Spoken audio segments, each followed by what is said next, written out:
এতিয়া আমি শিকিবলৈ গৈ আছো পাৰ্টছ অফ স্পীচৰ নাউনৰ দ্বিতীয় ভাগ। দ্বিতীয় ভাগত আমি পাওঁ কমন নাউন। মনত থব কমন নাউন। এতিয়া এই কমন নাউন কি হয় ইয়াত সৰুকৈ ডেফিনেশ্যন দিয়া হৈছে চাবচোন। ইয়াত কোৱা হ'ল যে it is the name given in common to every person or thing of the same class or kind.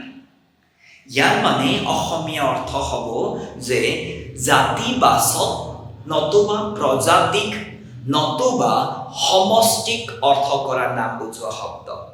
কি ক'লো মই? জাতিবাচক নতুবা প্ৰজাতিক অৰ্থ কৰা নাম বুজোৱা শব্দ। এতিয়া মনত থব এই জাতিবাচকনো কি হ'ব পাৰে?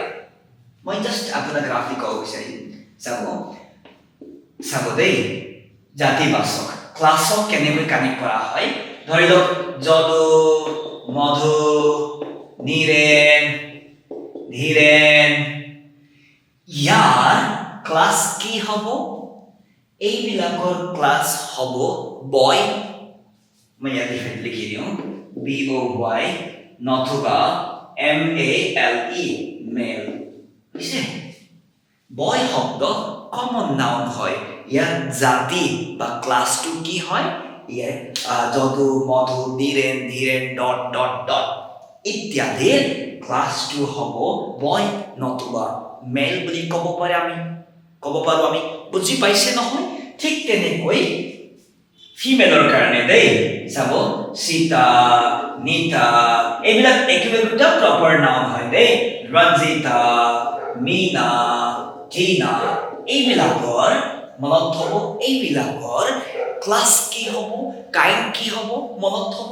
কাইণ্ডটো কি হ'ব চাব যে হেল্ল' গাৰ্ল GIRL নতুবা ফিমেল। একবচন বহু বচনক লৈ এই কথাটো নহয়, ঠিক আছে? আমি জাতি কাইণ্ডক ক্লাছক অৰ্থ কৰিবলৈ যত্ন কৰি আছো। গতিকেলৈ এইবোৰৰ মানে হ'ল কমন নাউন কি হ'ব? কমন নাউন মানে হ'ল ক্লাছটো কি হ'ব? গাৰ্ল হ'ব পাৰে, ফিমেল হ'ব পাৰে। বুজি পাইছে নহয়? ঠিক তেনেকৈ এক্সাম্পলবোৰ দিয়া হৈছে ইয়াত ধুনীয়াকৈ। মনত থব নিৰ্দিষ্ট নাম প্ৰপাৰ। তাৰ মনত থব নিৰ্দিষ্ট নামৰ যে ক্লাছ বা কাইণ্ডক আমি কি বুলি ক'ব লাগিব? আমি কমন নাউন বুলি ক'ব লাগিব। তাৰ পৰাও নাউনবোৰ আহে। ঠিক আছে? চাবচোন বয়, গাৰ্ল ইয়াৰ এক্সাম্পলটো মই এফালে পালোঁ। তাৰপিছত ষ্টেট মানে হ'ল ৰাজ্য। এতিয়া ৰাজ্যটো বহুত ৰাজ্য আছে নহয় জানো? এই বহুত ৰাজ্যক এটা শব্দ দি আমি কি ক'লো? ষ্টেট বুলি ক'লো। নিৰ্দিষ্ট বুলি ক'লে আকৌ বেলেগ হৈ যাব। বুজি পাইছে নহয়? যেনেকৈ ষ্টেট আসাম, এই আসাম শব্দটো প্ৰপাৰ হৈ যাব। ঠিক আছে? ষ্টেট শব্দটো একেলগে কানেক্ট কৰিলে আকৌ ষ্টেট আসাম বুলি ক'লে আকৌ কি হ'ব? প্ৰপাৰ নাউন যাব। অকল ষ্টেট যদি আমি কওঁ নহয়, আমি মনত থব ই এটা ৰাজ্য অৰ্থ কৰে। এই শব্দটো কমন নাউনৰ পৰা লৈ অনা শব্দ হয়। ঠিক তেনেকৈ কাণ্ট্ৰি, বিশ্বত যিমান দেশ আছে চবটো দেশ হয়নে? নিৰ্দিষ্ট বুলি ক'লে প্ৰপাৰ আহিব। কাণ্ট্ৰি শব্দ বুলি ক'লে চব দেশকে আগুৰি লৈছে ক্লাছ হিচাপত, কাইণ্ড হিচাপত। ঠিক আছে? তাৰপিছত পেনটো চাব, কলমত প্ৰপাৰ নাউন আমি পাইছিলোঁ নহয়, নিৰ্দিষ্ট ব্ৰেণ্ডৰ নাম, আৰু এই পেন শব্দটো আমি যোগ কৰিব লাগিব। এতিয়া কমন নাউনত কি হয়? জাষ্ট পেন বুলি ক'লে হ'ল, হৈ গ'ল কমন নাউন। ঠিক আছে? ঠিক তেনেকৈ কপি শব্দটো আমাৰ কমন নাউনৰ হয়। ঠিক তেনেকৈ নিউজপেপাৰ শব্দটো কমন নাউনৰ পৰা লৈ অনা শব্দ হয়। চাব শব্দ এটাৰ ঠিকনা থাকে, প্ৰতিটো শব্দৰ ঠিকনা থাকে। ঠিক তেনেকৈ ডিক্সনেৰী বুক বুলি ক'লে আকৌ ডিক্সনেৰীটো বহুত বেলেগ নাম আছে ন, ভিন নাম। গতিকেলৈ ডিক্সনেৰী বুকটো আমাৰ কমন নাউনত আহিব। ঠিক তেনেকৈ মোবাইল ফোনটো এই ফোন শব্দটো কমন নাউনৰ হয়। বুজি পাই আছে নহয়? মাৰ্কাৰ শব্দটো কমন নাউনৰ হয়। এই ব্ৰেণ্ডৰ নাম আৰু মাৰ্কাৰ শব্দটো আমি যোগ কৰিলে আকৌ প্ৰপাৰ নাউন হৈ যাব। ঠিক আছে? তাৰপিছত স্কুল। এতিয়া স্কুলটোতো বহুত স্কুল আছে নহয় সমাজত। বুজি পাইছে?